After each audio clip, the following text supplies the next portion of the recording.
Habits that separate the rich from the poor are rarely about luck, talent, or background alone, and far more about consistent patterns of thinking, decision-making, and behavior repeated daily over long periods of time, because wealth is usually the visible result of invisible habits practiced when no one is watching. One of the first major differences lies in how each group thinks about time. Wealthy individuals tend to treat time as a valuable, limited asset to be invested wisely, while poor individuals are often forced or conditioned to trade time for money without building leverage.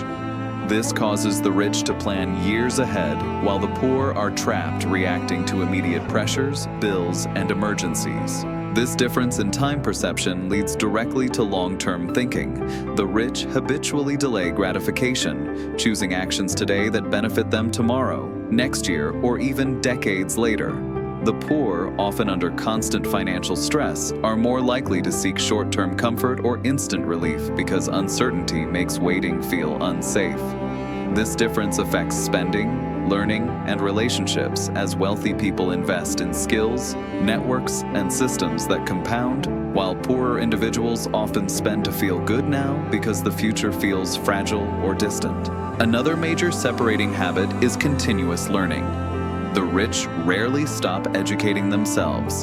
They read, study markets, observe human behavior, and upgrade their skills long after formal education ends.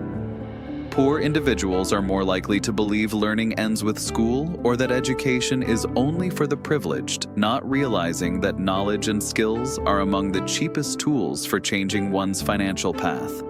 Information compounds just like money, but only when it is consistently applied. The way money itself is viewed creates another divide. The rich see money as a tool, a servant, and a resource to be deployed strategically. The poor often see money as stress, fear, or survival. This emotional relationship with money leads to impulsive spending, avoidance of planning, or fear-based decisions. Wealthy individuals usually track their finances carefully, while poorer individuals may avoid looking at numbers because they feel overwhelming. Yet this avoidance blocks improvement. Ownership versus consumption is another key habit. The rich prioritize acquiring assets that produce income or grow in value, while the poor are more likely to focus on visible consumption as proof of success or relief. Expensive clothes, gadgets, and vehicles may look rewarding in the moment, but they drain cash flow and create long-term pressure.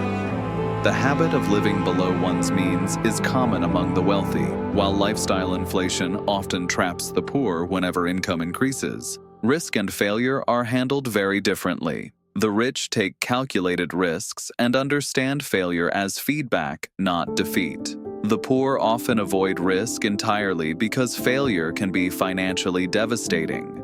This creates a preference for perceived safety even when it limits opportunity.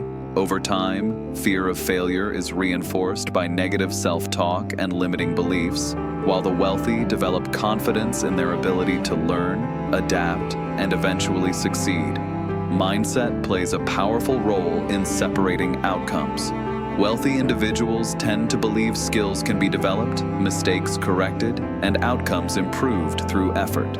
Poor individuals are more likely to adopt a fixed mindset shaped by past experiences, believing success is determined by birth or luck.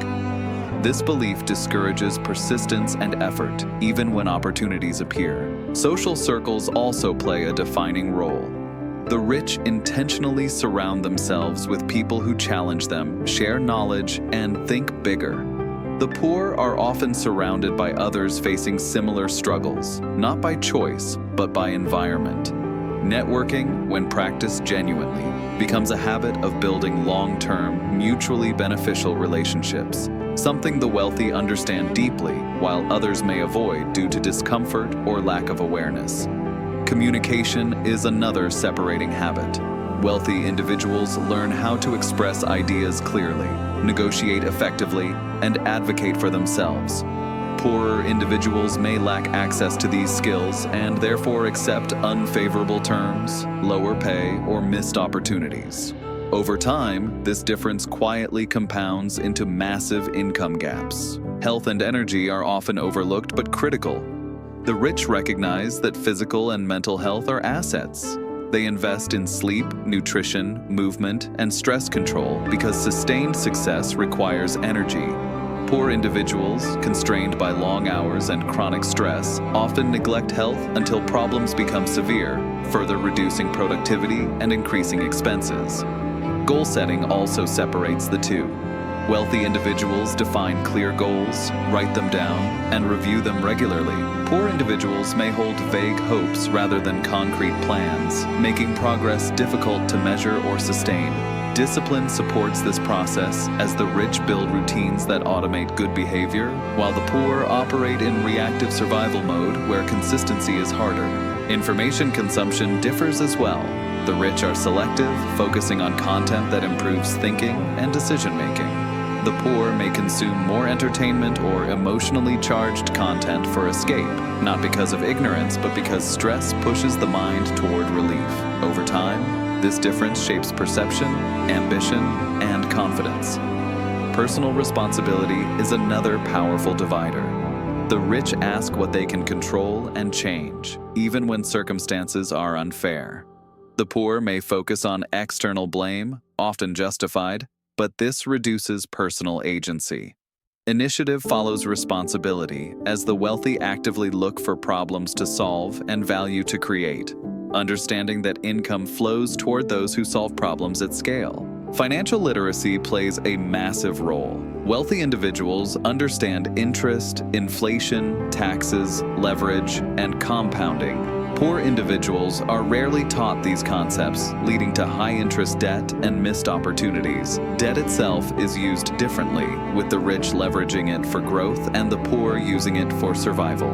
Emotional regulation separates long-term winners from short-term reactors. Wealthy individuals manage fear, impatience, and greed during decisions. Poor individuals under constant pressure may make emotional choices that feel right immediately but cause long-term damage.